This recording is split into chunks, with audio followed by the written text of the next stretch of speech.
Sangue Chodan Suki Chonama Janchu Bartu Dani Kapsuchi Dagi Jinsugi Pe Sonanki Drola Pente Sangue Dropacho. No Buda, no Dharma e na sublime Assembleia, tomo refúgio até o despertar. Pelo mérito resultante de minha prática da generosidade das demais paramitas, possa eu realizar o estado de Buda para o benefício de todos os seres. Sangye Chodan Tsoki Chonanla Janchu Bardu Dani Kyatsuchi Dagi Jinsogi Pe Sonanki Drola Pente Sangye Dropacho. Sempre tentando dar para o pensamento com quanto parcialmente do que a Bíblia sentindo parcialmente do que a Bíblia diz sentindo da paz do pensamento com quanto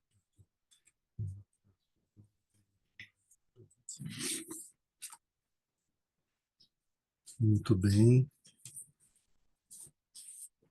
Continuando então nosso estudo das as aspirações do Mahamudra.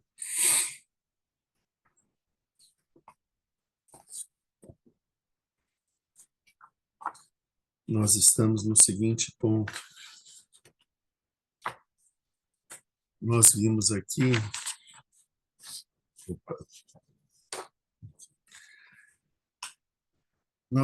na estrofe 9, é uma estrofe bastante significativa. Ela dá o tom de todo o resto, né? Por um lado, a gente meio que se preparou até chegar na estrofe 9. A partir da estrofe 9, ela dá o tom, dá o resumo desse ensinamento, ela sintetiza o ensinamento, e tudo que vem depois é uma explicação da estrofe 9. O que a gente tem na estrofe 9? Todos os fenômenos são a projeção ilusória da mente.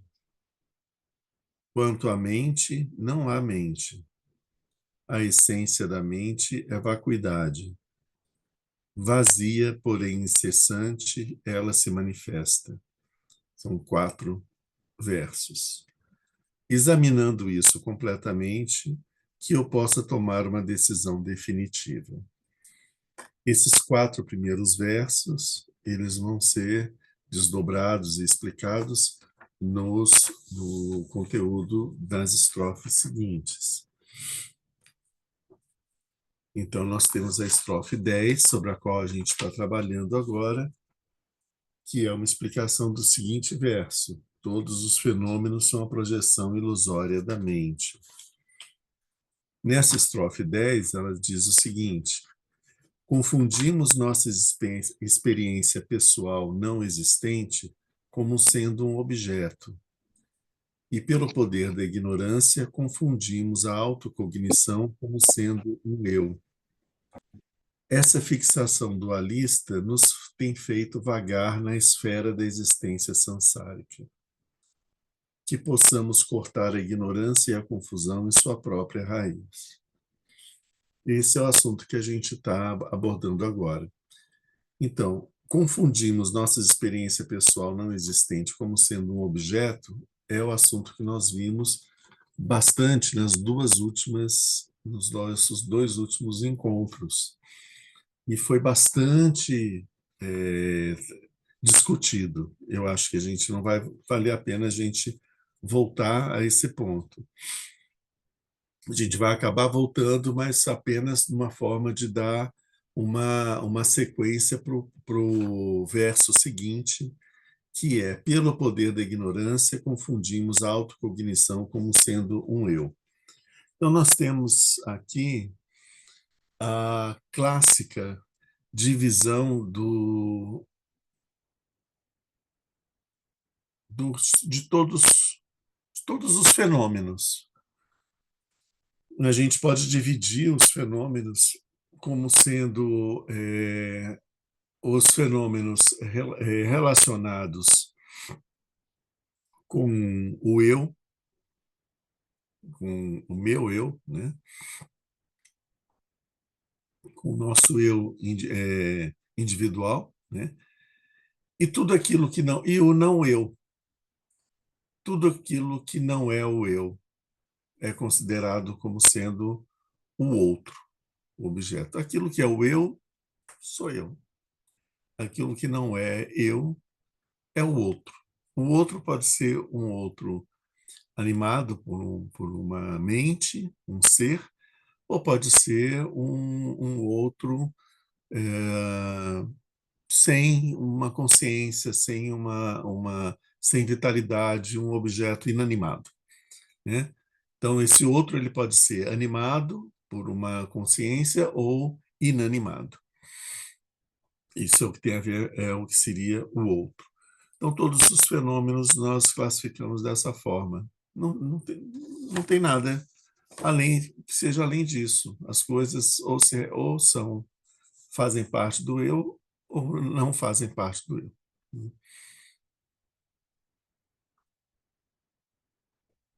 O que nós percebemos é que esse outro exterior a nós vimos nos nossos encontros anteriores que eles são uma fruto de uma miragem, de um maia, de uma ilusão. Existe uma ilusão, uma aparência, uma ilusão de uma existência real. E o ensinamento nos diz que eles todos são produzidos pela mente. Todos esses fenômenos são produzidos pela mente. Todos os objetos são produzidos, não têm uma existência própria. Eles são produzidos pela mente. Como que eles são produzidos pela mente? A gente viu, existe aquele fundamento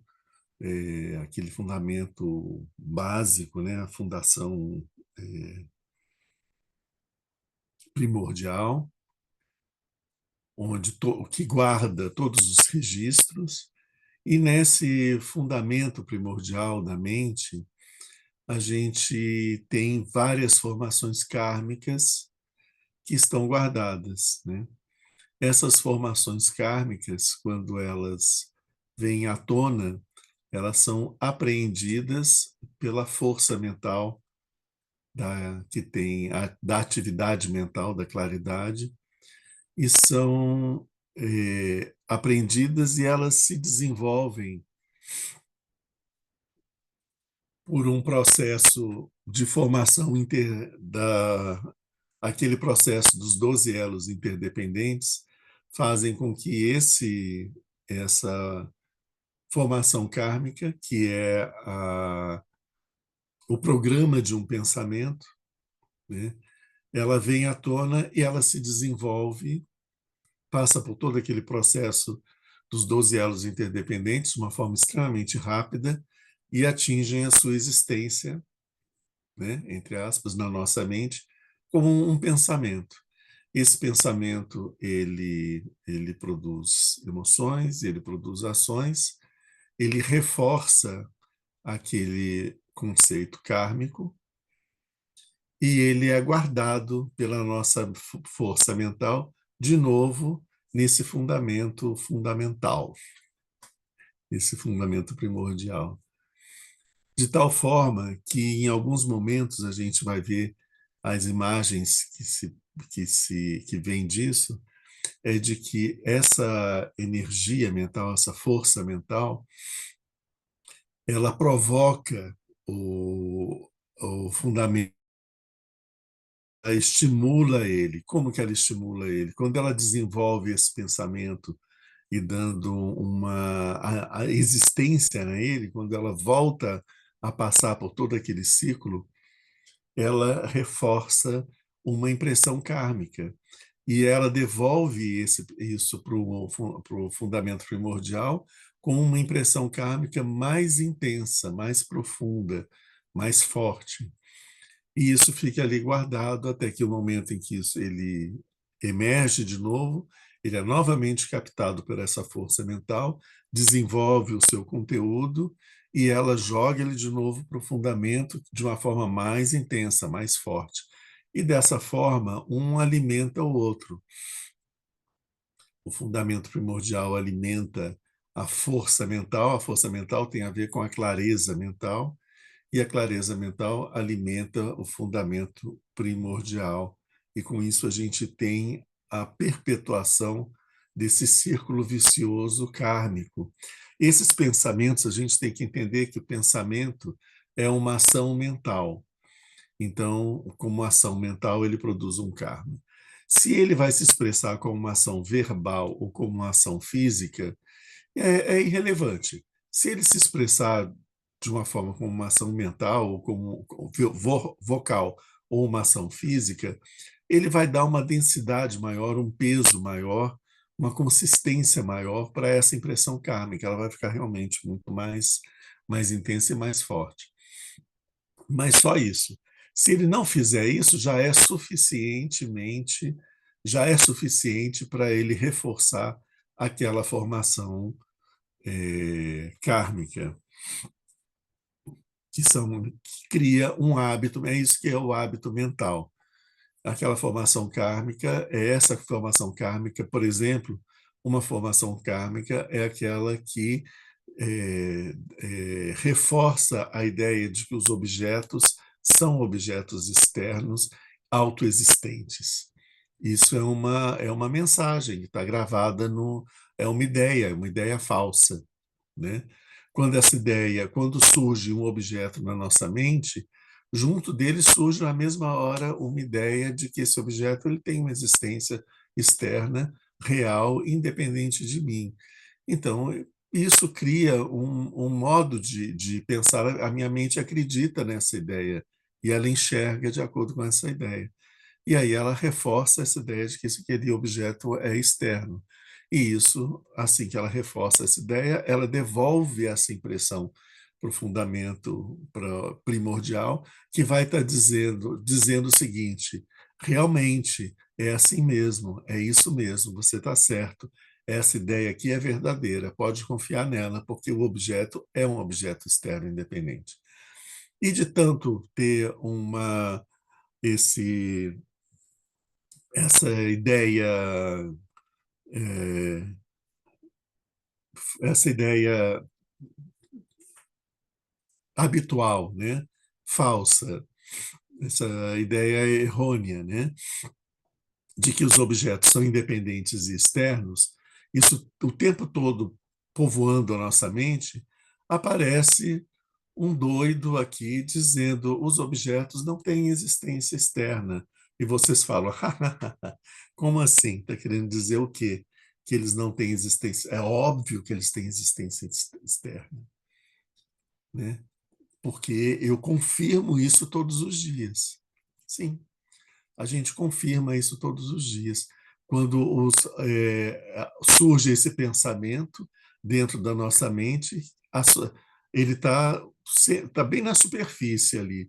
Toda hora ele aparece, toda hora ele aparece. Se aparecer um objeto, ele aparece junto. Esse objeto é externo, esse objeto é externo, esse objeto é externo. E a nossa mente ouve aquilo e acredita naquilo, e reforça, e ela devolve. Então a gente mantém uma crença, né? Essas crenças têm a mesmo modelo dos pré-conceitos, né? Do nosso pensamento habitual, conceitual. Nós somos habituados a pensar dessa forma e acreditar nessas coisas. São crenças.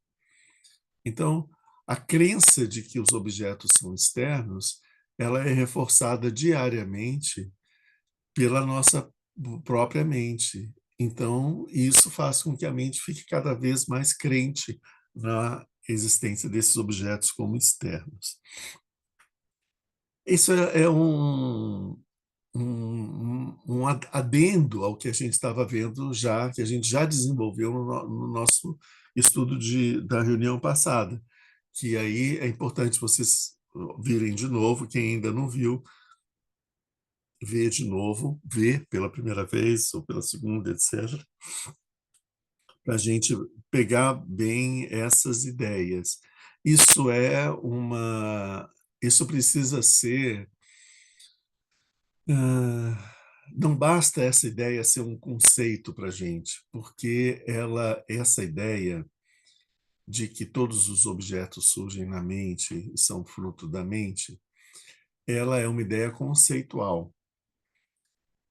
Contrário a essa ideia está a impressão de todos os dias da nossa mente, reforçada pelas suas crenças. Então, a crença com a ideia conceitual, a crença sempre vence. Sempre, a crença sempre é mais forte. O pensamento conceitual, ele é uma elaboração. Ele não é tido como uma vivência. A crença está relacionada com uma vivência, uma interpretação equivocada de uma vivência. Ela se fundamenta nessa vivência, então ela tem um peso de autoridade muito maior. Não importa o que os pensamentos conceituais dizem, né? O que vale para a mente é aquilo que ela acredita, naquilo que ela é levada a criar uma crença sobre isso. Então, a gente não tem a única forma da gente poder realmente mudar essa crença da mente é a gente meditando sobre esse conceito, a gente perceber a possibilidade de que as coisas sejam assim e investigando o funcionamento da nossa mente, a gente explorar esse funcionamento e ver esse processo em ação. Assim, a gente vai aos poucos, a gente vai formando uma convicção diferente e a gente vai, então, que pode se contrapor à crença da mente de que o mundo externo tem uma existência externa. Qual é por que isso é uma coisa tão importante? Enquanto nós não conhecemos a natureza da nossa mente, nós estamos mergulhados no samsara. Quando todos os mestres nos dizem que a verdadeira natureza da nossa mente é o Dharmakaya se estende por todo o universo, ele não é limitado num corpo. E todos os objetos, todos os fenômenos acontecem dentro do Dharmakaya, são uma produção do Dharmakaya. Enquanto a gente não tiver essa percepção, nós não enxergaremos a nossa mente como o Dharmakaya. Enxergar a nossa mente como o Dharmakaya vai ser nos libertarmos dessa dualidade em que a gente caiu, separando o sujeito do objeto. Quando a gente viu que esse processo acontece de uma forma sintética da seguinte maneira: a mente tem uma qualidade luminosa, criativa, inteligente e com uma produção incessante. Essa mente, apoiada sobre o fundamento primordial, todas as coisas que emergem do fundamento primordial, ela capta aquilo e dá e desenvolve aquilo, aquela ideia no seu até que ela se torne até o seu objetivo, até o seu ponto final, que seria um objeto, né? Então ela cria objetos mentais, ela cria objetos o tempo todo. O processo, ela cria os objetos. Esses objetos, eles acionam também do fundamento primordial uma consciência associada aos objetos. Quando a gente projeta esses objetos para o mundo externo, ou seja, quando a gente não reconhece eles como sendo um produto da nossa mente, então, se não é um produto da minha mente, é porque isso não sou eu, isso é um objeto externo, eu coloquei eles para fora, no mesmo momento surge a necessidade de um órgão do sentido, que é quem pega a impressão de onde vem, então, se isso está fora de mim, de onde que vem a minha consciência desse objeto? Ah, essa consciência vem porque através do meu olho.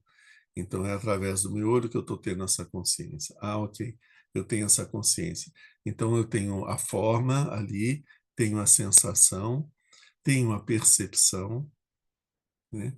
A percepção, aquilo que vai me dizer esse objeto, ele vai ser A percepção é a percepção dos órgãos dos sentidos, e a sensação é aquilo que vai me dizer se o objeto é desejável pelo eu ou é indesejável.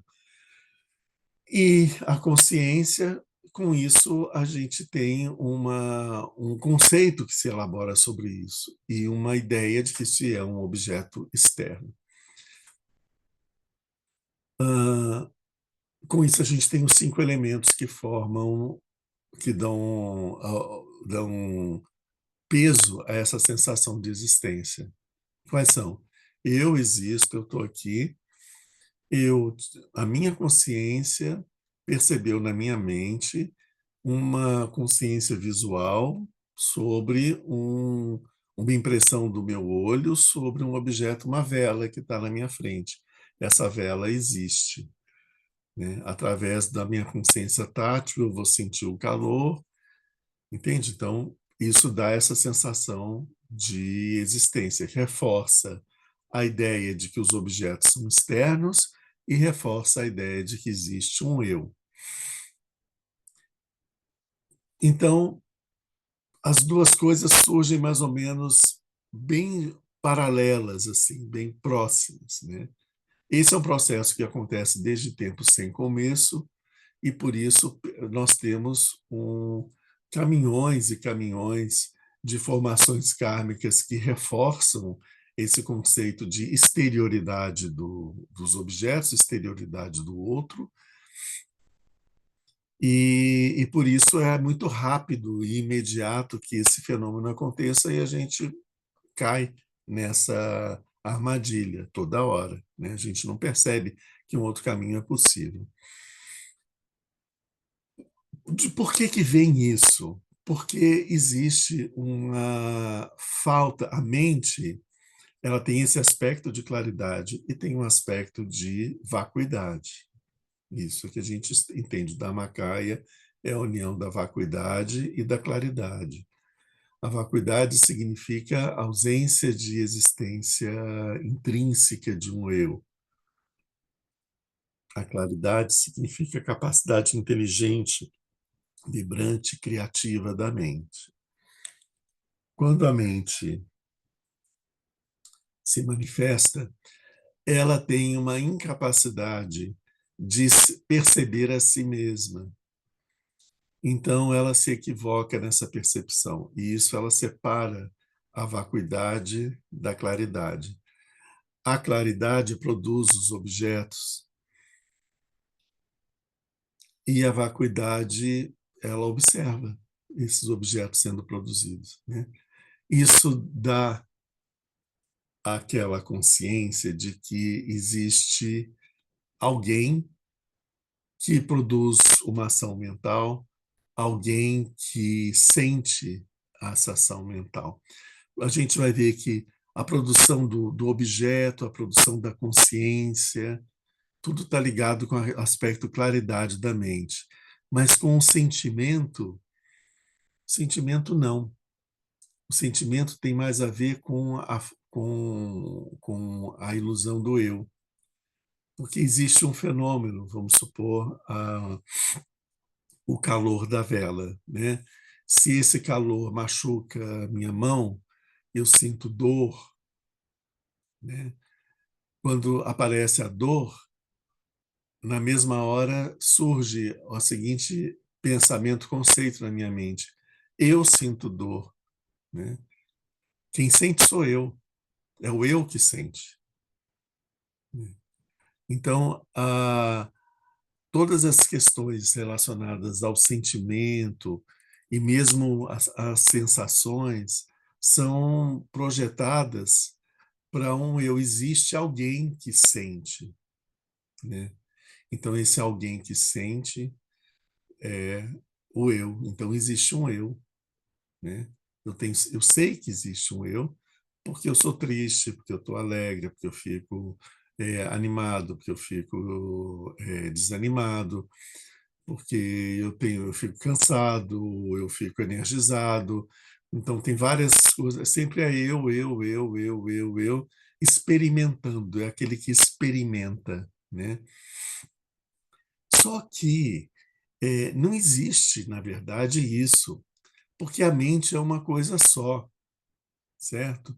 Então, quando a gente cinde a mente em duas coisas, um sujeito que experimenta as coisas e um objeto que é visto, experimentado, sentido, sobre, sobre quem o sujeito age e que reage sobre o sujeito. A gente cria essa dualidade dentro da mente. Isso perturba muito a mente fica muito confusa. Ela não consegue mais se entender e se enxergar. Então, ela rompe, e uma parte dela, ela não acredita que seja ela. E ela acredita que aquela parte é o mundo exterior, né? E ela fica refugiada naquela parte que é a parte que experimenta, que ela acredita que ela, então, é aquele eu que experimenta as coisas. Então, com isso, a gente cria tanto a ilusão de que existe um mundo externo de objetos, independente de nós, e que existe um eu que está aqui perplexo diante desse mundo completamente inóspito e perigoso, e um eu que é frágil e que ele pode desaparecer a qualquer momento, que ele precisa se defender. Entre o eu e os objetos aparecem as emoções perturbadoras, porque os objetos vão despertar em nós a esses objetos. Aqui são os desejáveis, então eu quero eles, eu desejo eles, eu preciso deles. Esses objetos são perigosos, são nocivos, são desagradáveis, então eu preciso rejeitar eles, eu tenho ódio deles, eu quero me afastar deles. Essas determinadas experiências fazem com que eu sinta que o meu eu está muito fortalecido, tem uma existência confirmada. Isso reforça essa emoção do orgulho. Com essa emoção do orgulho, o meu eu se sente acima dos outros. E, pelo contrário, quando nós estamos experimentando no contato com os outros, que os outros têm tudo aquilo que a gente gostaria, mas que nós não temos, e que nós somos menores que eles, nós desenvolvemos a emoção oposta do orgulho, mas que tem uma correlação, que é a emoção da inveja ou dos ciúmes. Eu quero uma coisa, mas eu não tenho, né? E no meio disso tudo está a ignorância, né? A ignorância sobre tanto sobre os objetos que são indiferentes, que a gente não dá nenhum, não atribui nenhuma emoção assim para eles, a emoção dessa indiferença, como também com todo esse processo. Todo esse processo vem da ignorância fundamental. Ignorância sobre o quê? Ignorância sobre nós mesmos. Nós não percebemos que a nossa mente é o Dharmakaya. Isso faz com que a gente caia nessa dualidade e a gente perceba a nossa mente partida entre a experiência do eu e a experiência do outro. Essa dualidade cria o samsara, e com isso a gente fica rodando no samsara e desenvolvendo emoções conflituosas. Essas emoções conflituosas, elas vão produzir reinos de existência, porque todas as emoções de ciúme, de inveja e etc., vão produzir formações kármicas que vão fazer com que a gente sinta a rivalidade e essa hostilidade em relação, e essa competitividade em relação aos outros. Isso é o que fundamenta o reino dos semideuses. Essa impressão de orgulho, de superioridade, de pureza que o nosso eu vai nutrindo, ela reforça as formações kármicas que vão fazer com que a gente experimente, numa outra existência, uma existência como do reino dos deuses. Essas formações, essas emoções do ódio, de aversão, vão fazer com que a gente se sinta sempre paranoico, sendo agredido por todos os lados e sem ninguém que nos ajude, com uma sensação do fogo do ódio, do fogo da raiva e do gelo do ódio. Isso vai criar uma existência onde a gente vai experimentar isso como nos infernos quentes e os infernos frios. E essa sensação de avidez de querer uma coisa que a gente não consegue ter faz com que a gente se sinta, renasça, né? com, por causa das nossas formações kármicas, a gente experimente nesse novo renascimento a existência do mundo como o mundo dos espíritos ávidos. Se a gente tem bastante desejo, mas não dessa forma tão ávida, a gente acaba renascendo no reino dos humanos, caracterizado por uma atividade sem fim, né? Então, ou seja, o samsara todo é produzido pelas emoções perturbadoras. E as emoções perturbadoras são produzidas pela dualidade entre eu e o objeto, né? Então, isso a Glerina perguntou, mas quando que isso começou? Né? Assim, isso já vem de tantos tempos sem começo, que quando a gente consegue chegar num ponto de dizer, acho que começou perto disso aqui, a coisa já estava toda estabelecida, né? Então, assim, são trilhões de anos. Se a gente pensar nesse nosso universo, agora é possível que esse nosso universo ele seja a manifestação, uma nova manifestação de física, né, das coisas, e que a nossa existência ela seja anterior a esse universo também. A gente pode ter existido em outros universos, né? Essa mais ou menos o ensinamento do budismo, né? De cada kalpa sendo a duração de um universo, e que são um encadeamento de universos, né? Quando um universo termina, os seres daquele universo ficam no estado de latência. Quando o novo universo surge, esses seres habitam esse novo universo e continuam de onde eles pararam, né? Então a gente não sabe nem a gente não pode nem colocar o início desse processo com o Big Bang, né?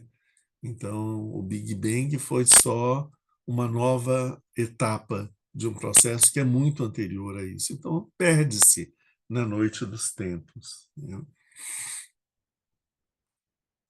Então, isso apenas para a gente ver que uma mensagem repetida desde alguns universos antes desse universo fazem com que a nossa mente acredite naquilo, né?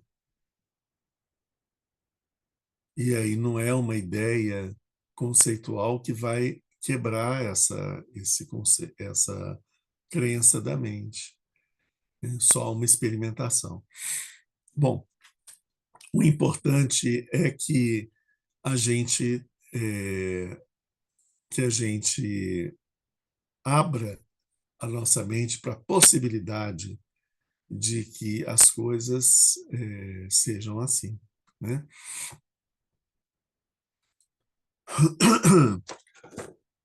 A gente vai dar uma circulada e vamos voltar nesse ponto.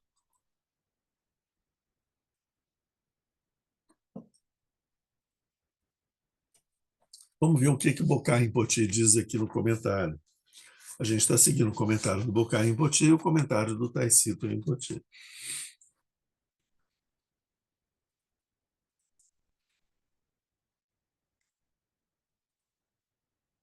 Ele diz aqui, os fenômenos externos são constituídos pelo conjunto dos objetos dos sentidos, não é dos objetos sem sentido, isso não faz sentido.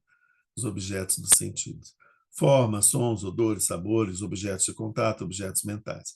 Na verdade, eles jamais tiveram uma existência por si próprios, de maneira autônoma e separada. Tudo isso a gente já falou.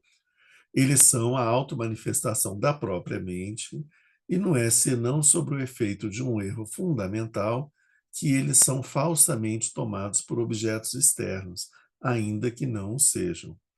A luz da mente é ilusoriamente tomada por um outro. A luz da mente é percebida pelo eu e ela é vista como algo externo a ele. Essa luz da mente é essa capacidade criativa, formativa. Imagina a nossa mente dharmakaya produzindo objetos sem fim, continuamente, coisas, coisas, coisas, coisas. E o nosso mundo sendo povoado com essas coisas, nosso mundo interno, da mesma forma como acontece nos sonhos. Nos sonhos, a gente habita um mundo nos sonhos. A gente é capaz de viver muitos anos em um sonho. Eu não sei se vocês tiveram essa experiência, mas acredito que sim, muitos devem ter tido essa experiência de ter um sonho que durasse anos. E de repente a gente acorda e o sonho durou alguns segundos, né? Mas enquanto a gente estava no sonho, aquilo era uma duração contínua, a gente tinha uma vida inteira, diversos processos, muitas coisas acontecendo.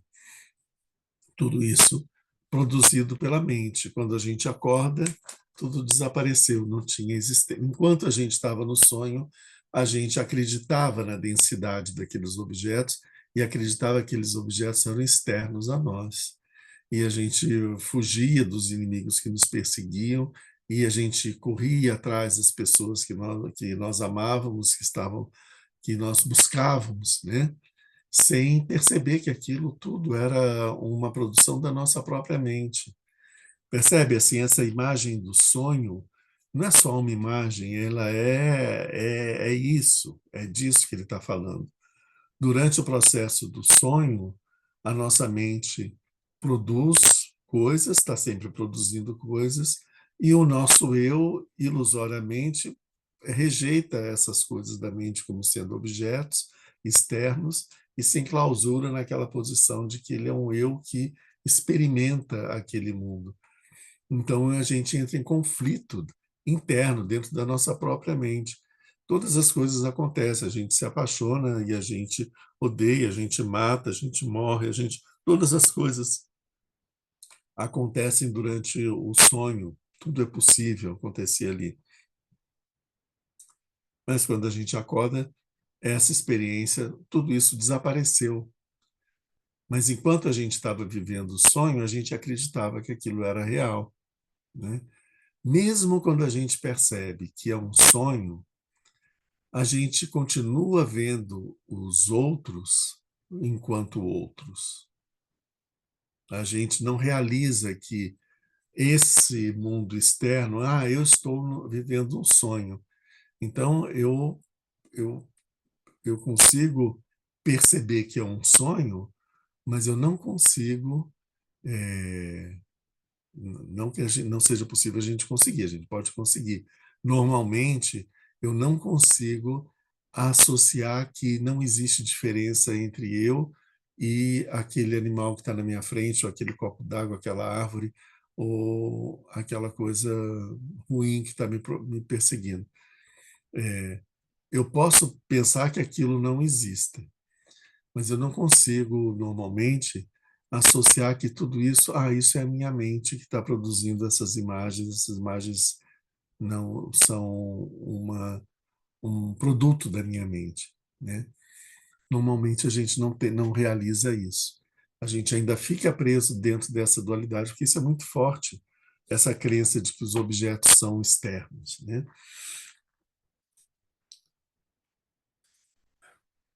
Continuando aqui, né? A luz da mente é ilusoriamente tomada por um outro. O erro não se limita aos objetos, ele se estende ao sujeito. Esse é o ponto que a gente quer pegar agora, é a coisa do sujeito. Sob o domínio da ignorância, o modo de ser da mente, que se denomina ainda de autoconhecimento, é falsamente tomado por um eu. A capacidade da mente de experimentar a si mesma, ela é considerada como um eu, mas isso é apenas uma função da mente. a gente se encerra, se refugia, se enclausura dentro de uma função da mente. Existe uma função que é pensamento, existe uma função que são as memórias, tem a função de consciências, tem várias funções, tem uma função criativa, existe uma função que é da autopercepção, da autoconsciência. Então, essa função ela é tomada como um eu. Então, a gente acha que aquilo é o eu, a gente acha que a gente é aquele eu, mas aquele eu é só um, uma qualidade da nossa mente. Não é a nossa mente toda. Ele não é maior que a nossa mente. Esse eu, ele assume um ar, né, bastante arrogante e olha e diz: esta é a minha mente, né? Então ele acha que ele tem uma existência, um Atman, uma existência, e que ele possui uma mente. E que por conta dessa mente, ele pensa, ele sente, ele faz uma série de processos. Todos esses processos produzidos ali pela mente são regidos por ele é o senhor da mente. E assim nós nos identificamos com esse eu, que é entre aspas, o senhor da mente. Quando, na verdade, ele não é o senhor da mente, ele é um funcionário subalterno da mente, encarregado de uma função específica. A mente é maior do que o eu, né? O eu é uma função da mente, né? Não é nem isso. A autocognição, a autopercepção, é uma das qualidades da mente, né? Essa qualidade de autopercepção, de autocognição, quando ela falha em perceber a natureza da mente, ela percebe a mente de uma forma confusa, fraturada e dividida entre sujeito e objeto. E aí ela cria a ilusão do eu, que está muito arraigado na experiência. Aí esse eu vai se... O que que ele vai... Como que ele vai justificar a sua existência única, separada? Ele vai justificar isso. Eu tenho a minha experiência.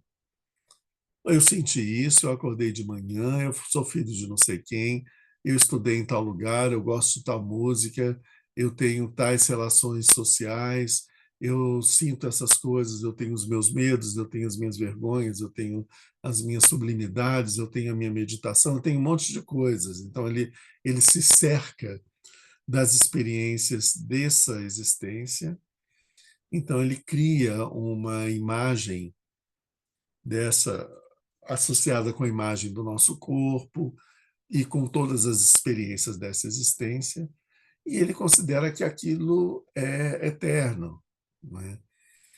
Então, vocês veem a loucura não para por aí, né? Ela ainda vai longe nessa história, né? E tudo isso gera cada vez mais sofrimento e mais mergulha a gente no samsara. Se essa autocognição ela percebesse a natureza da mente como vacuidade e luminosidade, ela perceberia a capacidade criativa da mente e ela experimentaria um grande prazer de estar diante de toda essa possibilidade criativa.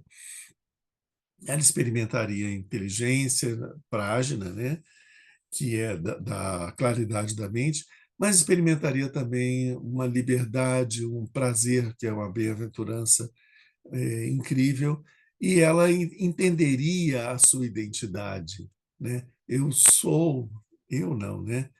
É, esquece, tira o eu, né? A minha identidade é o Dharmakaya, né? A minha identidade é essa mente incrível Dharmakaya, que está produzindo muitas coisas, está experimentando tudo de uma maneira muito, muito feliz. E dentro da minha mente eu percebo uma série de seres que não se percebem também como Dharmakaya. E eles sofrem Então, eu preciso ajudar esses seres a despertar. E vou criar um artifício para poder conseguir entrar em contato com esses seres e ajudá-los a despertar. Fazer com que eles percebam que eles são Dharmakaya também, né? Que a identidade deles é o Dharmakaya, assim como é a minha. Diga lá, Camila. Não, mas desculpa, tô chegando aqui, né, depois de tanto tempo, mas se eu puder fazer uma pergunta, eu não consegui assistir todas as aulas ainda. Eu tô na segunda, eu terminei a segunda hoje, mas a minha pergunta tem a ver justamente com o que o senhor está falando, de ter compaixão por esses seres que não estão no Dharmakaya, porque se eu começo a entender aquele sofrimento daquele ser não tem natureza própria, como que eu mantenho a minha motivação de compaixão? Ou seja, da onde vem realmente a motivação de uma compaixão iluminada? E ela continua sendo compaixão ou tem outro nome? Ela vem exatamente daí, da percepção de que os seres sofrem mesmo intensamente, o sofrimento deles é real, faz parte da realidade relativa, e que esse sofrimento é uma ilusão e que eles sofrem à toa, né? Como se alguém pudesse sofrer com algum por alguma coisa que merecesse sofrimento. Nada merece sofrimento, né? Mas que o sofrimento deles não precisariam estar sofrendo, que se eles percebessem a sua verdadeira natureza, o sofrimento deles desapareceria, né? Então, assim, esse é isso que dá isso aqui é a compaixão, porque você percebe o sofrimento dos seres e percebe que eles não precisariam estar sofrendo, que eles poderiam estar livres desse sofrimento. É isso que faz com que a gente queira, de todas as formas, libertá-los do sofrimento. Também essa questão da compaixão, preste atenção, ela passa por uma compreensão que você tem de que não existe diferença entre você e os seres que estão sofrendo, né? Porque eles também fazem parte dessa mente Dharmakaya. A identidade deles também é a identidade do Dharmakaya, a identidade deles também é a sua identidade, né? Então, assim, eles estão intimamente ligados a você, né? Então, isso é uma obrigação absoluta sua de libertar eles do sofrimento. Se você tem essa consciência e a ligação que você tem com os seres é tão íntima assim, você tem a obrigação absoluta de fazê-los parar de sofrer. Isso seria, não fazer isso é uma grande infração ética, né? Você percebe que alguém tem um sofrimento, você tem o poder de eliminar esse sofrimento e você não faz, né? Isso é uma crueldade sem fim, né? Percebe? A ação dos Budas, ela é ininterrupta, porque os Budas têm essa consciência do sofrimento dos seres e de como libertar os seres desse sofrimento. Então, eles não descansam nunca. Eles nem se sentem cansados. Não existe o cansaço, é uma coisa da dualidade. Mas, assim, a atividade deles é incessante, no sentido, é como Tara, né? Tem essa atividade incessante, no sentido de produzir imagens e situações e cercar os seres e ajudar cada um deles como se fosse seu único filho, né? Não é isso que é Tara?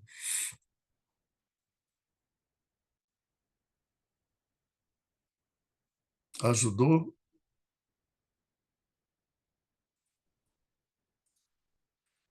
É um ponto, né? Tem muitas outras camadas aí.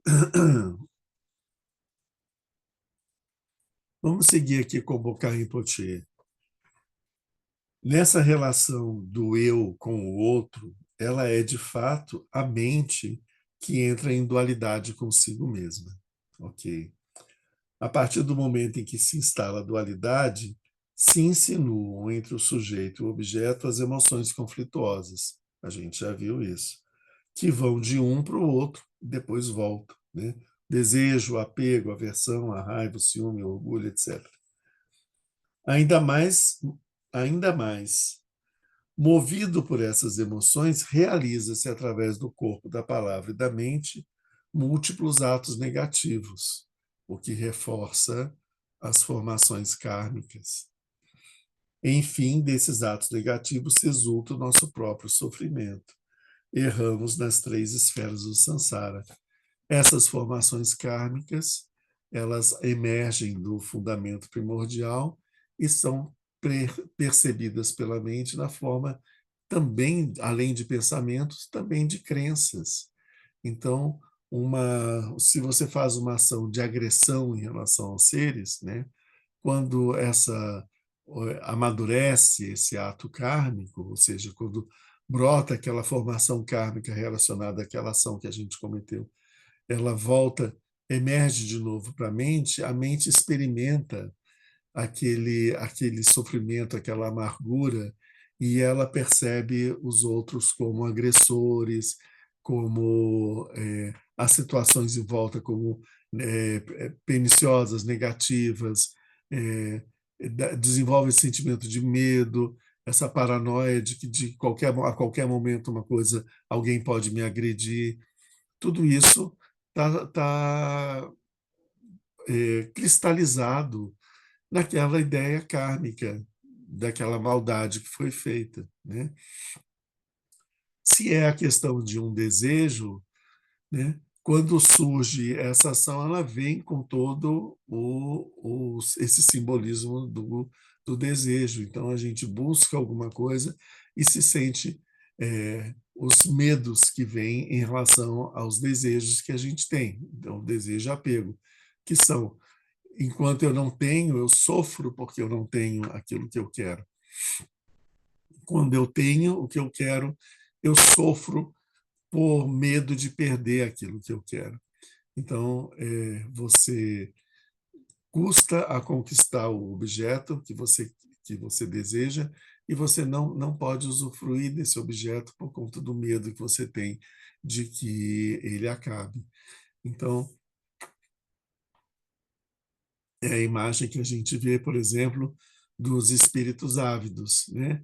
Que eles têm uma barriga muito grande, porque simbolizando o desejo muito grande que ele tem, um esôfago muito fino, significando a dificuldade que ele tem para poder conquistar aquilo que ele quer, que é a comida, o alimento, e depois, quando ele come alguma coisa, ou um alimento, ou aquele alimento ele se transforma em sujeira, ou quando ele bebe alguma coisa, aquela água se transforma em fogo. Então, ele não consegue usufruir daquilo que ele conseguiu conquistar, né?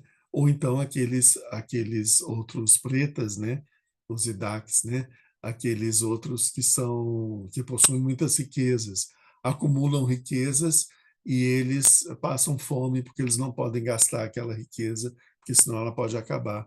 Então ele guarda aquela riqueza para não sentir, não ficar pobre. E aí ele sofre de fome porque ele não pode gastar o tesouro que ele tem para que ele não venha passar fome no futuro. Essa é a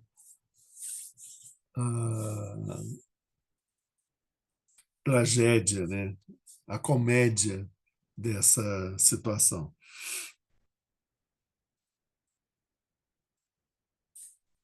Continuando aqui.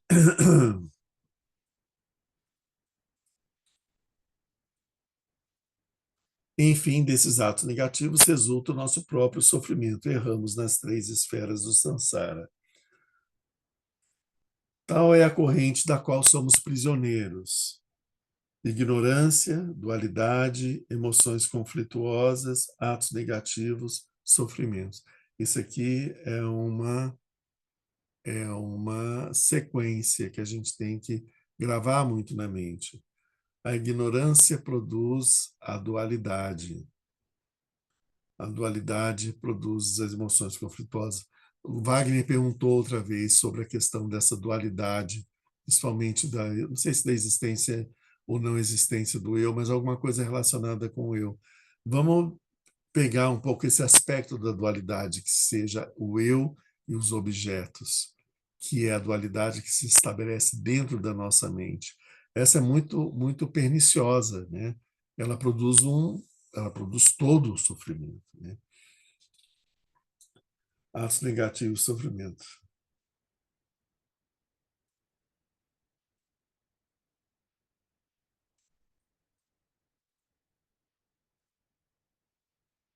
Então, depois ele fala que pode nos parecer impossível que os fenômenos que a gente vê, toca, escuta, não tenham uma existência real, que eles sejam produção da nossa mente. E é isso, a gente não acredita nisso, como a gente viu no início hoje, né? Nossa própria experiência, no entanto, ela pode nos fazer entrever essa possibilidade. Como? Cada noite, com efeito, produzimos os sonhos no curso do qual todos esses fenômenos aparecem. Quando a gente desperta dos sonhos, a gente percebe que aquilo tudo foi uma produção da nossa mente.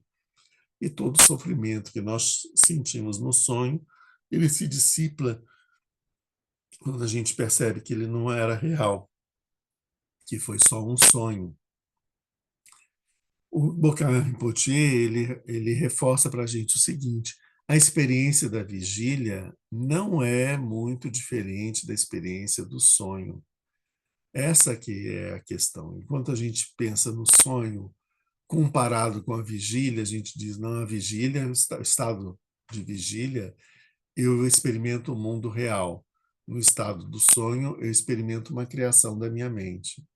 Então, ele está dizendo, não, não é muito diferente. A vigília também é uma criação da sua mente, né?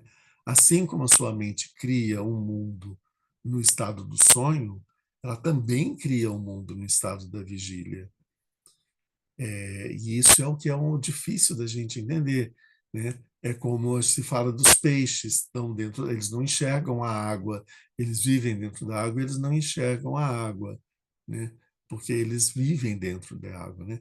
Então a gente vive dentro dessa ilusão criada no estado de vigília, a gente não percebe o quanto que esse estado é ilusório. O despertar é o despertar do estado da vigília para o estado de Buda. No estado de Buda, nós percebemos que tudo que nós experimentamos na vigília foi nada mais do que um grande pesadelo, né?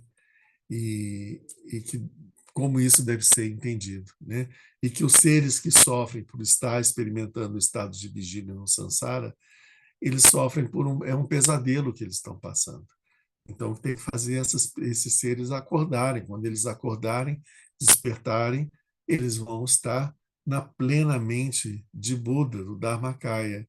E aí, esse estado de vigília passa a ser percebido como uma grande ilusão.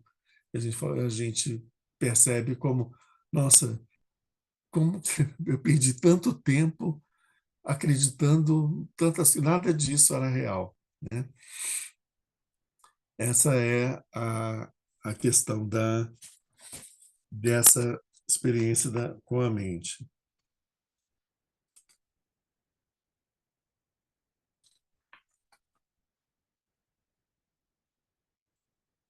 Ok, isso que ele fala dessas aparências. Tá. Vamos voltar aqui para o texto do Taisito Rinpoche.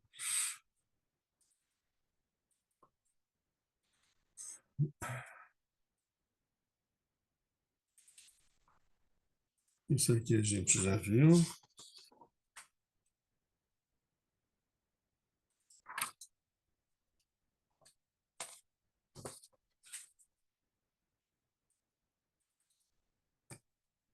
Voltando um pouquinho a coisas que a gente já viu no nosso encontro anterior. Essa força cognitiva tem dois. Que força cognitiva? Vamos lá.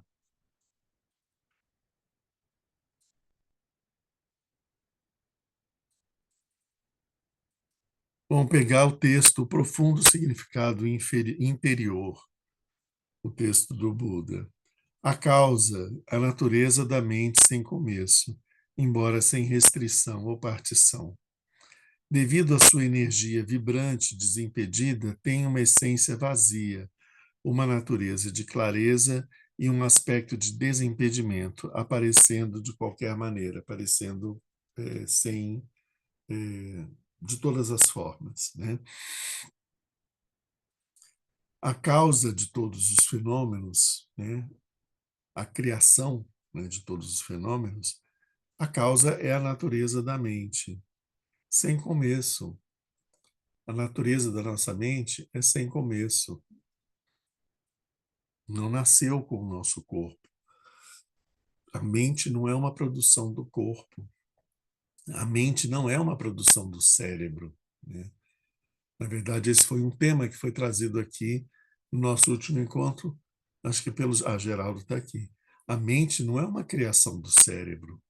A mente é anterior ao cérebro, né? O cérebro é um órgão que liga, que ajuda a controlar o corpo, recebendo as impressões da mente. Ele é um órgão, o cérebro é um órgão dos sentidos. A gente tem o olho que sente as impressões, percebe as impressões visuais, o bulbo olfativo que percebe as impressões olfativas, o ouvido interno que percebe as impressões auditivas, o tato, toda a nossa pele, que percebe uma série de impressões diferentes, são impressões táteis, as papilas gustativas na boca percebem as impressões gustativas, e a gente tem o cérebro que percebe as impressões da mente.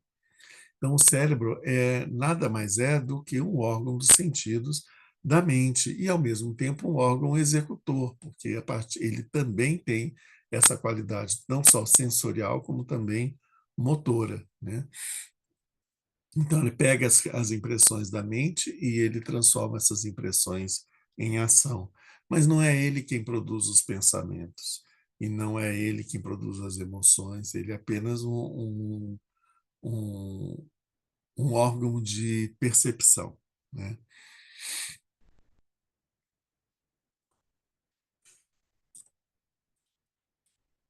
Então, a natureza da mente sem começo, embora sem restrição ou partição, ou seja, como ela é única, devido à sua energia vibrante, desimpedida. Veja bem, isso é um outro ponto. A mente, ela naturalmente, ela tem uma energia vibrante, desimpedida, que a gente chama de claridade, clara luz. Isso que a gente chama de claridade, clara luz, prajna, é essa energia vibrante, desimpedida da mente, né? Ela tem uma essência vazia. Essa essência vazia é aquilo que a gente chama de vacuidade. Uma natureza de clareza e um aspecto de desimpedimento. Clareza, como a gente já viu, é um aspecto, claridade, inteligência, e um aspecto de desimpedimento, esse aspecto de vacuidade, porque nada é obstáculo para a mente. Tudo, a mente pervade todo o espaço, toda a parte. Ela preenche todo o espaço mental, o espaço do universo, todo esse espaço é preenchido pela mente. Não existe nenhum lugar do espaço onde não esteja a mente. E a mente, ela transborda o espaço físico, ela vai além do nosso universo, ela consegue conceber a existência de outros universos. Então, ela transcende esse universo e ela se expande e ela engloba também outros universos no seu processo. Não há nenhum outro universo que não seja, que não caiba dentro da nossa mente, certo? Tem um aspecto de desimpedimento aparecendo continuamente de todas as formas. Aquela natureza, essa natureza da mente que a gente está falando, não percebe a si mesma. De novo, não consegue perceber a si mesma. Da agitação da força cognitiva formativa, que se move como as ondas sobre a água, as coisas e a apreensão aparecem. Então, essa agitação criativa da mente faz com que apareçam coisas. E aparecendo coisas, aparece também a apreensão, ou seja, a consciência sobre aquela coisa que surgiu, né? Aparece o fenômeno, a laranjinha na árvore, aparece o macaquinho que pega a laranjinha, né? Então, essa imagem do macaco pegando a laranjinha é a apreensão, é quando a gente se dá conta de um fenômeno. Então, ele passa a existir dentro da nossa mente, né? Passa a existir para nós. A mente se apodera de si mesma, né? Tem um aspecto da mente que pega um outro aspecto da mente. Tem um aspecto de apreensão, apreensão no sentido de apreender, de tomar, de pegar, né? E tem um aspecto do objeto que surgiu ali. Tanto o objeto, a laranjinha, como o ato de pegar essa laranja pelo macaquinho, todas essas coisas são a mente, né? Então é a mente, a mão do macaquinho, que pega a si mesma, que é a laranja que o macaquinho pega. Falando disso porque isso é a imagem de um dos elos interdependentes, né? Quando a gente tem a apreensão.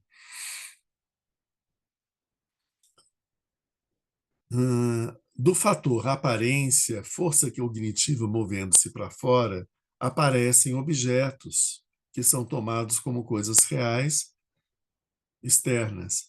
E a consciência surge, a consciência desses objetos. Sentimentos, cuja função é aceitar e rejeitar, nascem. Esses sentimentos são eles vão nos dar aquele julgamento sobre isso é algo que é bom que eu quero para mim ou isso é algo que é ruim que eu não quero para mim. Percebe que a referência que está por trás desses sentimentos é o eu, né? Então esses sentimentos eles vão reforçar a ideia de um eu. Ideias aprendendo as características desses sentimentos consideram as aparências fabricadas dos objetos como sendo outros. Aí se cria, devido ao apego, se cria o escândalo da forma. Isso tudo é o que a gente já viu no nosso último encontro. Essa paisagem explica como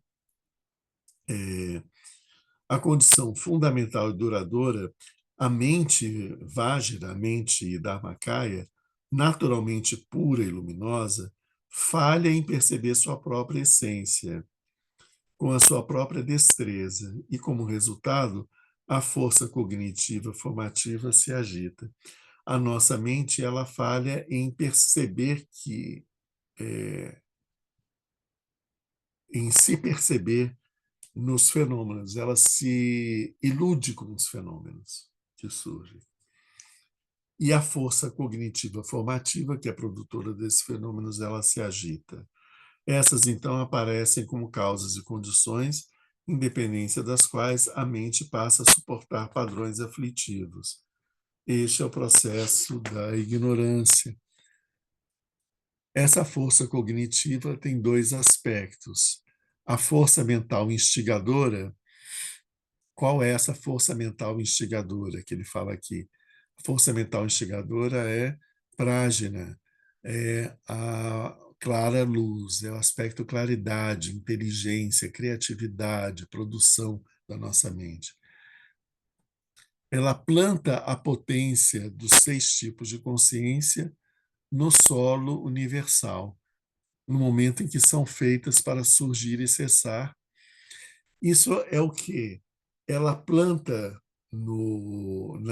nesse fundamento, tem um aspecto da mente que é esse fundamento universal. Então, a força criativa mental instigadora, ela faz surgir desse fundamento universal as consciências dos objetos, as consciências visuais, auditivas, táteis e a sexta consciência, que é a consciência mental. Ela cria os objetos e faz surgir também as consciências desses objetos. Então, esses objetos passam a ser percebidos por um aspecto da mente, que é a consciência desses objetos.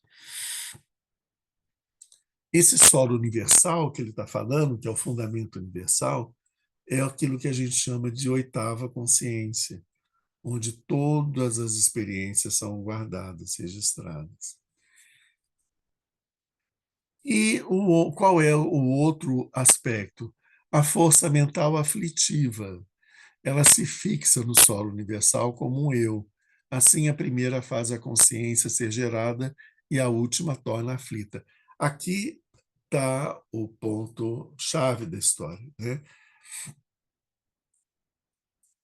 Essa força mental aflitiva, que é uma energia perturbada, ela se constitui como um eu. Esse eu é aquele que sofre, entende? A gente tem que entender que quem cria o eu é um aspecto da mente chamado essa força mental aflitiva. Esse eu que sofre, ele sofre de alegria, ele sofre de tristeza, ele, ele tem um patos, né? Ele padece, ele tem a paixão, né? Tudo isso vem do mesmo termo, patos, né? Que significa sofrimento, né? Então, aquilo que a gente acha que é felicidade, a gente percebe, quando a gente estuda o Gampopa, que é um tipo de sofrimento, que a gente tem aquele sofrimento que é um fio de cabelo no olho, que é muito insuportável, e existe aquele sofrimento que é um fio de cabelo na palma da mão, que a gente nem se dá conta dele. Mas quando a gente avança no caminho da meditação, no caminho do despertar, a gente percebe que esse fio de cabelo na mão passa a ser sentido de uma forma intensamente sofrida, né? E esse exemplo é para dizer que aquilo que a gente chama de felicidade, de alegria, na verdade, tem um sofrimento embutido que não é percebido por nós nesse momento. Só quando a gente avança mais no caminho do despertar é que a gente percebe que aquela felicidade era um intenso sofrimento. Por isso que tem uma etapa do caminho que a gente quer se libertar da felicidade. Numa fase do caminho, a gente quer se libertar do sofrimento, a gente quer feliz com a felicidade. Mais adiante, a gente começa a perceber que a felicidade, ela é um tipo de sofrimento. Então a gente quer se libertar da felicidade. Por quê? Porque sofrimento e felicidade são conceitos associados ao samsara. Essa bem-aventurança, que é esse êxtase, essa felicidade transcendente, é de uma outra natureza. Isso é um fenômeno, é uma expressão do Dharmakaya. Isso não tem sofrimento nenhum. E também está muito além do que a gente chama de felicidade. Essa felicidade que a gente experimenta, ela é muito medíocre, muito tacanha. Ela é percebida pela mente Dharmakaya como mais um sofrimento. E não, ela é a pseudo-felicidade, né? Então, o eu, ele sofre, né? Então, esse aspecto, isso é importante a gente entender. Por que que a gente precisa de focar bastante em transcender esse conceito do eu? Porque enquanto o eu existir, existe sofrimento. Enquanto o eu existir para nós, ele vai produzir uma experiência de sofrimento. Ele sofre com o mundo. O mundo dói para o eu, né? Não tem como ser feliz no mundo. O eu não consegue ser feliz no mundo, porque a natureza do eu é sofrimento, é sofrer com os fenômenos, né? Os fenômenos aparecerem, ele sentir esses fenômenos como que machucam ele, né? Isso é a experiência que a gente tem no samsara. Quando a gente percebe que esse eu é uma ilusão, que a nossa identidade é outra coisa, é a própria natureza da mente em si, a gente não abandona esse sofrimento. Os fenômenos acontecem e eles acontecem. A gente não sofre por eles. A gente também não fica alegre por eles, não fica triste por eles são apenas fenômenos. São vistos como fenômenos. Não causam impressões perturbadoras na gente. E a gente vive mergulhado numa experiência de bem-aventurança, que é a felicidade do Dharmakaya, e para a qual assim, essas coisas são uma grande bobagem, não nos afetam. E a gente olha para trás e fala: nossa, durante a minha vida toda eu sofri tanto por causa de tanta bobagem, e isso não tem significado nenhum, né? É isso, esse é o ponto. Então, a gente entender que a essência do eu é aflição e é sofrimento. Por quê? Porque esse eu deseja ser.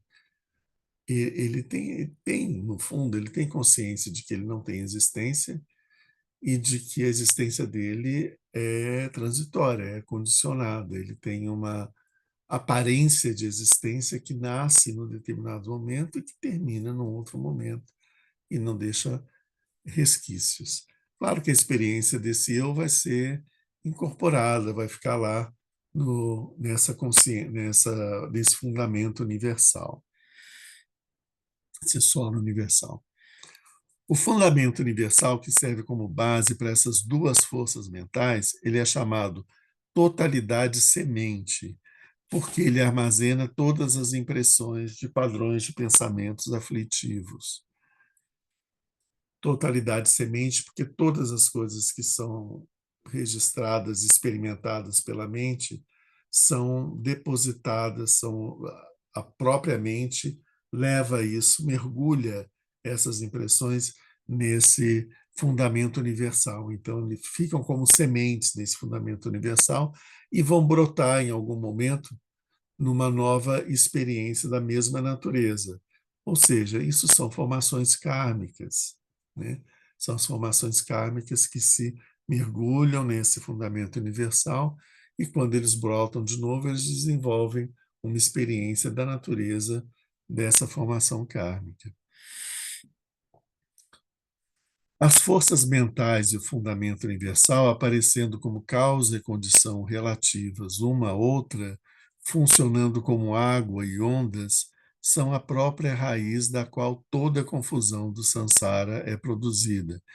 Veja bem, essa força mental que criativa, que produz esses fenômenos na mente, ela armazena essas impressões no fundamento universal. Então, ela estimula o fundamento universal, ela alimenta, entre aspas, o fundamento universal, ela provoca o fundamento universal. Então, ela causa, com isso, ela causa um reforço numa formação kármica. Essa formação kármica, quando ela brota do fundamento universal, ela produz de novo uma consciência, um pensamento, ela estimula essa força mental criativa, de tal forma que uma fica alimentando a outra.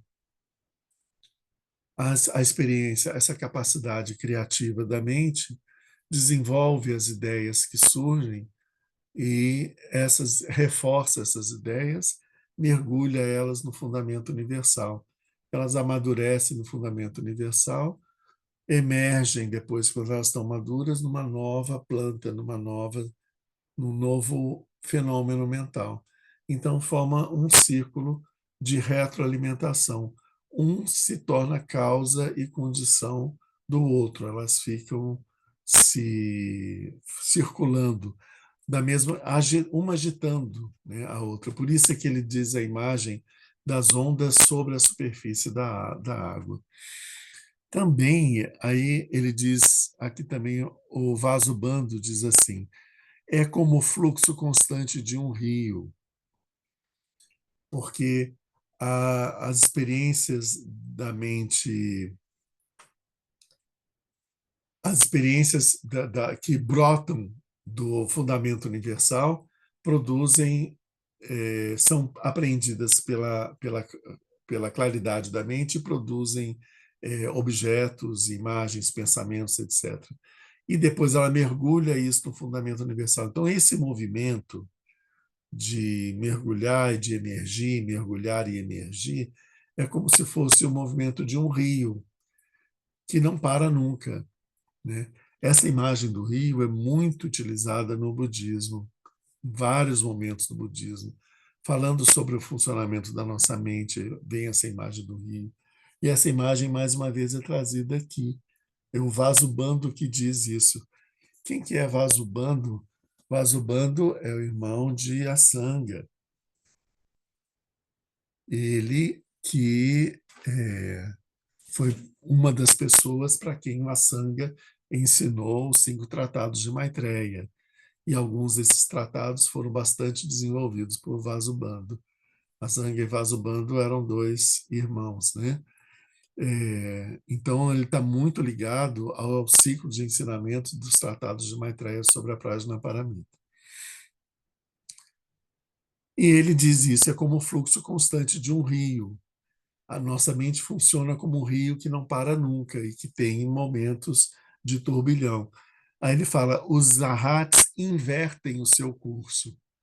Então, os arhats, quando eles buscam o processo para alcançar o nirvana, para se libertar do samsara, eles invertem o curso desse rio do que vem do fundamento universal.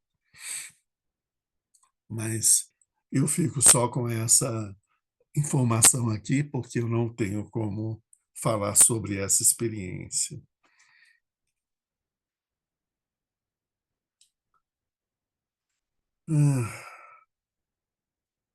Porque repousa e emerge do fundamento universal, para considerá-lo é chamada de força mental. Então, ele chama esse aspecto da mente perturbada como força mental, que é essa força criativa que desenvolve uma ideia e mergulha essa ideia. Ela acolhe as sementes que vêm do fundamento universal, desenvolve essas sementes e mergulha elas de novo no fundamento universal. A sua natureza é conceber a consciência como um ego e é sempre acompanhada pelos 4 padrões aflitivos. Então, a natureza dessa força mental é a de produzir essa ideia de um ego que sofre com as experiências, né?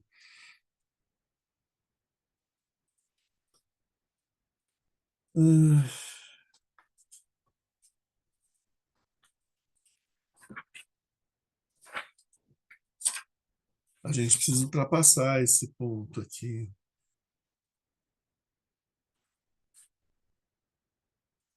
para poder ir além.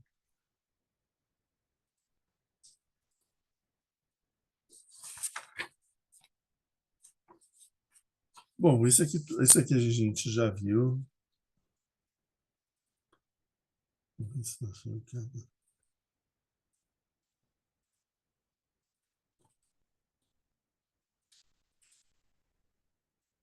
Como ele diz aqui, no Sutra Partida para Alanka, a mente é translúcida por natureza, é a força cognitiva que a agita. Ok. A força cognitiva associada à consciência implanta continuamente impressões tendenciais, impressões kármicas, né? Formações kármicas. A consciência surge da força cognitiva, a força cognitiva surge do fundamento universal. Então, a partir do fundamento universal surge essa força cognitiva que produz a consciência. Todos os fenômenos são agitados do fundamento universal como ondas. De novo, essa imagem de um rio e de ondas sobre a água. Aqui ele vai falar sobre os 12 elos interdependentes, que são a maneira como esses, esses fenômenos aparecem.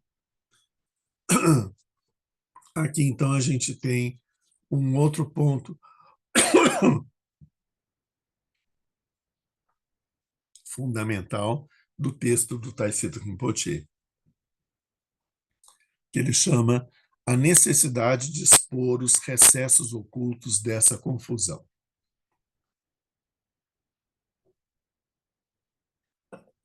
Isso significa, em outras palavras, por que é que eu estou tanto tempo batendo na tecla desses versos? Está aqui. Se alguém não tem conhecimento dos detalhes do que é a confusão, não reconhecerá a confusão à primeira vista. E não vendo confusão como confusão, não será capaz de eliminá-la. Essa aspiração, essa prece do terceiro Karmapa, foi, portanto, composta para nos ensinar sobre o quão essencial e necessário é entender essa confusão. Percebe que, às vezes, tem alguns pontos dos ensinamentos, alguns pontos do Dharma que a gente tem alguma dificuldade de lidar com eles e a gente acha que pode deixar de lado e ver, seguir para alguma outra coisa que a gente tem uma afinidade maior, né? Mas tem alguns pontos que eles são muito fundamentais. Se a gente não encara e não mergulha nisso, a gente não vai para frente, a gente fica parado no lugar. Essa questão sobre a natureza do eu, ela é muito importante, né? Entender como que surge a nossa noção de eu, entender essa confusão que foi criada por causa da mente, em função dos objetos que, afinal de contas, são criados pela própria mente. Isso é fundamental para a gente poder ir além. Se a gente não entende isso, a gente fica parado. A gente pode ser bonzinho, a gente pode ser legal, a gente pode ter até alguns poderes, desenvolver alguns poderes mentais, mas a gente não passa disso. A gente permanece num samsara confortável. E samsara confortável, a gente sabe que é confortável por pouco tempo, né? Depois a gente mergulha nos, nos sofrimentos. Então, é importante a gente se dedicar sobre isso. A gente tem que investigar quem é esse eu, de onde que vem esse eu. Ele está trazendo uma informação. Observa esse eu. A essência do eu é aflição, é patos, é sofrimento, né? É isso, é em torno disso que o eu se organiza, né? E, e sobre a criatividade da mente, quando a gente pensa na nossa mente ordinária, a gente não consegue admitir que essa nossa mente ordinária crie uma pedra sequer que está à nossa volta. É claro, ela não cria mesmo, não, ela é uma mente confusa, né? Ela não cria nada. Ela é muito boa de reproduzir padrões de pensamento, formações kármicas, né, que produzem emoções e nos induzem a fazer ações e produzir sofrimento. A mente que produz esse universo que nos cerca é a mente pura, a mente dharmakaya do Buda. Essa é a mente que produz o universo como ele é. E o ensinamento nos diz que a nossa mente é esse Dharmakaya. A nossa natureza é esse Dharmakaya. Então, que esse Dharmakaya extremamente criador, que criou tudo que à nossa volta, toda essa experiência, né? Quando a gente pensa, a gente não questiona isso, né? Deus criou o mundo a partir do nada, né? Deus aparece, ele puff, cria o mundo a partir do nada. Mas a mente de Buda não pode fazer isso, né? Então, a mente de Buda, né?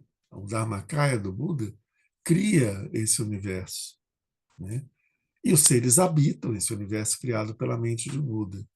Mais do que isso, os seres são também essa mente de Buda, mas só que eles não percebem isso. Por isso, eles sofrem nesse mundo criado por essa mente Dharmakaya. Alguns sofrem, outros são felizes no Nirvana, porque o Nirvana também é criado pelo Dharmakaya e o Nirvana também não é diferente do Sansara. Tanto os seres que estão no samsara sofrem no samsara, como os seres que estão no nirvana experimentam uma felicidade relativa no nirvana. Tudo isso é num espaço que é a criação dessa mente, que ela é comum a todos esses seres, né? Não existe nenhum ser que não possua essa mente. Vamos voltar lá, gente. Não tem nenhum ser que não possua a mente de Buda. A mente de Buda está presente em todos os seres, não é isso? Então, todos nós, todos os seres, os ratinhos, as formigas, as aranhas, todos os seres compartilham dessa. A essência deles é o Dharmakaya. Todos eles. É o Dharmakaya, a mente de Buda, e não uma produção adventícia do Dharmakaya. Certo? Então é isso. Eu quis trazer aqui mais uma instigação para a gente forçar na questão, nesse ponto do, do eu, né? E é o que a gente vê aqui. Pelo poder da ignorância, confundimos a autocognição como sendo um eu. É isso que a gente explorou. Essa fixação dualista nos tem feito vagar na esfera da existência sansárica. A gente falou disso o tempo todo, de como essa esparrela sobre essa dualidade, eu e o outro, faz criar uma série de coisas e a gente fica girando no samsara por conta disso. Que nós possamos cortar a ignorância e a confusão em sua própria raiz. Isso, cortar a ignorância e a confusão, é o prajna. Prajna é quem corta. A prajna paramita, ela tem nas mãos um texto, né?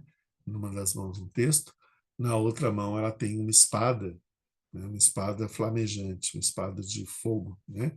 Com essa espada ela corta a ilusão, ela corta a ignorância, ela corta a confusão, né? E elimina esses pontos, né? Então é isso. Após a calma mental, estado de calma mental, a gente começa a produzir com a prajna da nossa mente aquelas perguntas que vão pôr o dedo na ferida. O que que é o eu? Aonde que ele está? De que cor que ele é?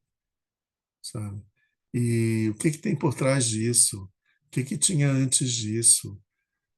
Quando que eu posso dizer que qual é a essência do meu eu? O que que tem antes dessa essência? O que que tem por trás dessa essência? Né?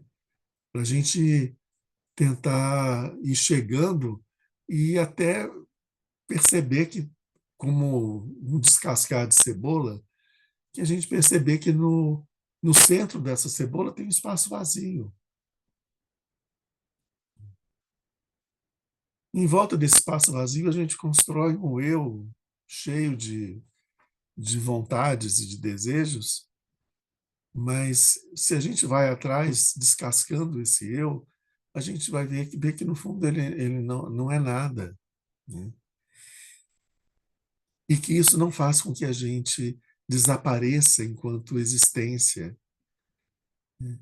Só faz a gente perceber que a gente estava se procurando no lugar errado.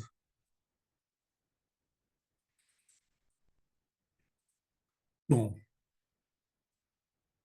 muito discurso, muito blá blá blá, tudo isso precisa ser experimentado. Vamos ver o que vocês têm de dúvidas ou de questões. Diga, Wagner. Ensinamentos muito preciosos, muito profundos e que gera muita inquietação. Queria fazer duas perguntas distintas, bem distintas. Bom, nós vimos que os objetos são criados pela própria mente, etc. Já tínhamos visto isso para trás também. Se o objeto é criado pela própria mente, eu fiquei inquieto em saber o que produz a mente. A mente é produção da mente? Essa é uma questão que eu fiquei refletindo. É, A mente ordinária? sim, a nossa mente que tem a gente tem as consciências visuais, consciência visual, consciência auditiva, então as consciências, a mente cria esses objetos, a gente tem contato com isso, gera emoções, etc. Então, essa mente que criou tudo isso, quem criou essa mente? Foi a própria mente que criou a mente? Eu fiquei inquieto com isso. A outra questão Vamos ver é que a uma de gente... cada, uma de Tá, cada vez, que as duas são diferentes, né? são diferentes. O primeiro ponto para a gente ver é que a mente é o Dharmakaya, né? E o que, que é esse fundamento universal? Essa é aquilo que a gente chama de contínuo mental, que é o que passa de uma vida para outra vida. É um inconsciente, né, que carrega um monte de formações kármicas. Ele é fundamento universal. Isso mostra que ele não é muito propriedade de cada um, né? Propriedade única de cada um, né? Ele tem um sentido de ser mais universal. Ao mesmo tempo, quando a gente fala num contínuo mental, isso dá uma identidade, uma unicidade. Esse contínuo faz com que a experiência do contínuo de agora tenha uma relação direta com uma experiência do contínuo 3, 4, 5 vidas atrás. Foi um contínuo, né? Esse contínuo é um pano de fundo que tem um monte de sementes de formações de, de hábitos e de formações kármicas, né? Sementes kármicas. Quando a gente fala de sementes kármicas, a gente tem sempre que pensar que sementes kármicas produzem experiências mentais, né? Não é sementes kármicas que vai dizer, fulano me deu um tiro porque numa outra vida eu dei um tiro nele. Isso não tem nada a ver, isso é uma consequência. A semente kármica foi aquilo que fez com que eu irritasse o fulano a tal ponto que ele me desse um tiro, ou o que quer que seja, né? Mas essas sementes kármicas, elas produzem pensamentos, formas de pensar e formas de funcionamento da mente.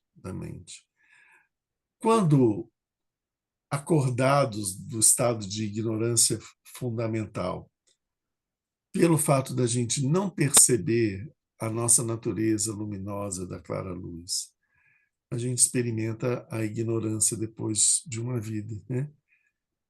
Depois da morte, a gente experimenta a escuridão da ignorância. Quando a gente desperta, essas formações kármicas começam a aparecer. Bom, a mente, Dharmakaya, está lá, livre de tudo. E aqui a gente tem, no fundo, esse fundamento universal produzindo essas formações kármicas. Essa mente pega essas formações kármicas e explode elas, explora elas em todas as suas possibilidades, né?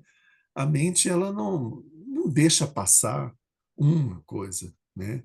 Ela é instigante, ela é interessada, ela quer perceber tudo e explorar tudo os seus detalhes. O que que significa isso? Isso significa tal coisa. Bom, tá lá, tal coisa. Isso é verdade? Isso é mentira? Isso é bom? Isso é mal? Não é isso que interessa para a mente. A função da mente é mostrar as coisas do jeito que elas são, né? Então, ela faz pular essas coisas. E nesse processo, pelas 12 elos interdependentes, chega um momento em que a gente cria uma consciência, um modo de pensar. Então, uma mente confusa ela começa a habitar nesse nível mais denso, básico da mente, onde tem uma série de imagens mentais, de formas, pensamentos, de conceitos, de coisas, e aí ela funciona ali. Isso é a mente confusa, é a mente Nanché, né? Então, ela surge do próprio elo, da própria formação dos 12 elos interdependentes.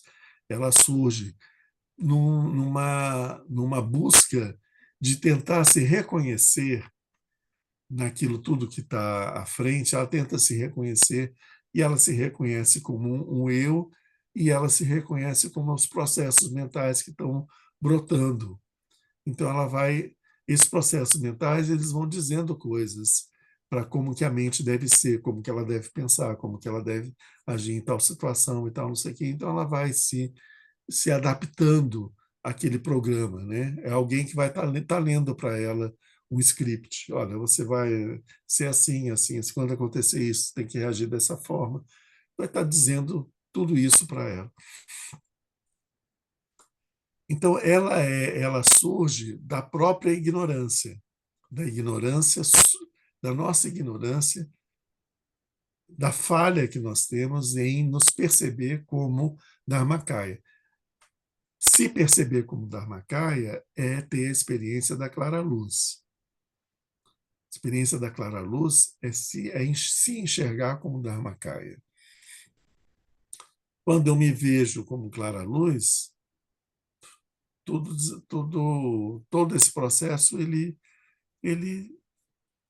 desaba, ele some, ele não faz sentido mais. Eu já me reconheci aqui. Todo esse processo confuso, ele surge quando a gente não se reconhece como clara-luz. Então a gente vai se identificando com essas formações kármicas e a gente a imagem do samsara, os seres, a palavra tibetana para os seres do samsara é dro, que significa correr, né? Então os seres do samsara correm no samsara. Eles correm atrás dos seus desejos e fogem das experiências negativas, né? Então a gente está correndo atrás de alguma coisa e fugindo de outras coisas, né? Mas não é só isso, a gente está nessa correria toda, só que a gente é empurrado pelo vento do karma. E o vento do karma nos joga para um lugar que a gente não queria ir, a gente sai tropeçando, e quando a gente se ergue de novo, a gente começa a correr de novo, e o vento do karma nos carrega, leva para uma outra experiência. Então, o que é isso? Esse karma está brotando na nossa mente o tempo todo. Então, a gente tem um projeto, vamos fazer isso, isso, isso, isso, mas essa pressão dessas sementes kármicas que surgiram na mente, elas invadem tudo e elas vão definindo as experiências que a gente vai ter. E aí, de repente, nada do que a gente planejou é o que vai acontecer e vai acontecer alguma outra coisa. Tudo isso porque a nossa mente está sendo empurrada por esse karma, né? Então, de onde que surge essa mente confusa? Surge da ignorância fundamental e das consciências que surgem a partir dessas formações kármicas. É. Até vai para mim, na minha percepção, vai até aqui. Certo, Lama, eu vou ficar refletindo sobre a sua resposta, que foi bem profunda. Vou deixar minha outra pergunta para o futuro. Pode ter alguém que queira, pode ter alguém que queira fazer mais alguma pergunta e essa resposta foi muito boa. Eu vou ficar refletindo sobre ela. Deixo a minha pergunta para o futuro. Minha outra. Obrigado. Matheus, apareceu aqui. Quer perguntar alguma coisa, Matheus? Então, na verdade, eu só tinha voltado o vídeo lá, que estava fazendo. Tá. Mas, assim, aproveitando, né, a oportunidade, né, já que estamos aqui, já que abri o microfone, né? Questão, Lama, que é o que eu estava pensando também, e o senhor acabou comentando agora no finalzinho, né, que é da gente realmente buscar ter um entendimento além do conceitual, né? Porque, claro, né, é até um vislumbre muito grande, assim, né, toda a parte conceitual e todas as explicações que a gente recebe. E, assim, é mais um comentário, assim, eu queria um pouco da opinião do senhor e um pouco da Camila também, aproveitando que ela está aqui, porque, tomando um pouco também do ensinamento passado, um dos comentários que o senhor fez, assim, foi sobre a gente buscar entender a mente além do nosso próprio corpo, além do espaço, além das limitações habituais que a gente conhece, né? E isso, para mim, casa muito com o ensinamento que o Lama Pele traz no Vida e Mente, né? Então, um pouco das inspirações, assim, aí a parte que eu queria que a Camila contribuísse um pouco também, né? Mas, assim, do que eu me lembro, assim, das instruções da meditação natural, ela caminha bem por aí, assim, né? De perceber as coisas, perceber os estímulos e de alguma forma, tentar perceber um pouco além disso, né? Então, de abrir a percepção ao máximo que a gente conseguir e, pelo menos o que eu entendo, seria um caminho meio que por aí, assim, né? De uma prática nesse sentido, né? De não entender, de ir além dessas limitações da mente e integrar o todo, né? Assim, além do corpo, além dos estímulos físicos, das percepções sensoriais, né? E aí, a opinião do senhor, né, que foi aluno do Lama Finlay e da Camila também, que é escritora do Vida e Mente, que essa prática da meditação natural, ela vai por esse caminho mesmo, assim, se é algo que pode realmente ajudar a gente a integrar, não integrar, né, mas ir além dessa parte de conceitualização, né, e experimentar isso melhor.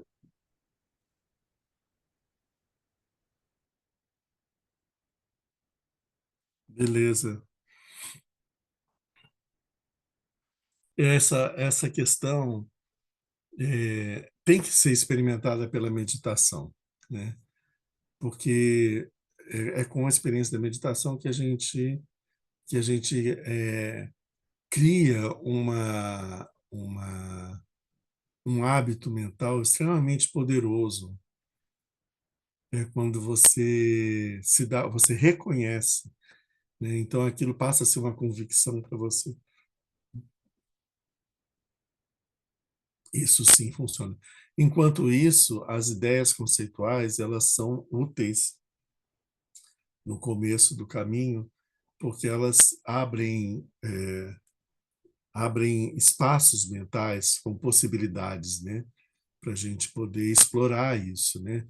Isso, elas podem nos induzem a tentar encontrar isso, a ver se é isso mesmo, né?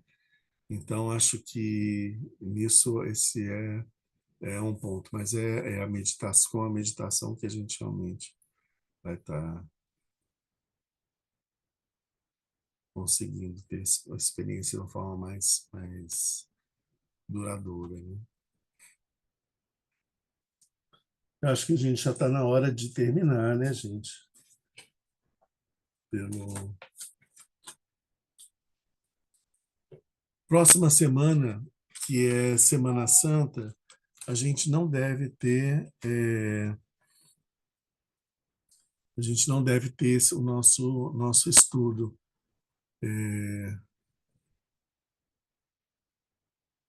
Então a gente volta a se encontrar de novo no dia 25. Aí a gente já vai seguindo pela estrofe 11, ok? Não por conta da Semana Santa pelo aspecto religioso, mas por conta de tudo que isso envolve, de coisas familiares, etc., né? Encontros e compromissos familiares. Ok? Vamos fazer a nossa dedicatória, então. Graças a essa virtude, tendo realizado rapidamente o Mahamudra, possa eu conduzir a esse estado todos os seres, sem exceção. Pela graça do Buda que obteve os 3 corpos, pela graça da imutável verdade do Dharma em si, pela graça da infalível inspiração da Sangha, possa essa súplica de dedicatória realizar-se tal como ela é.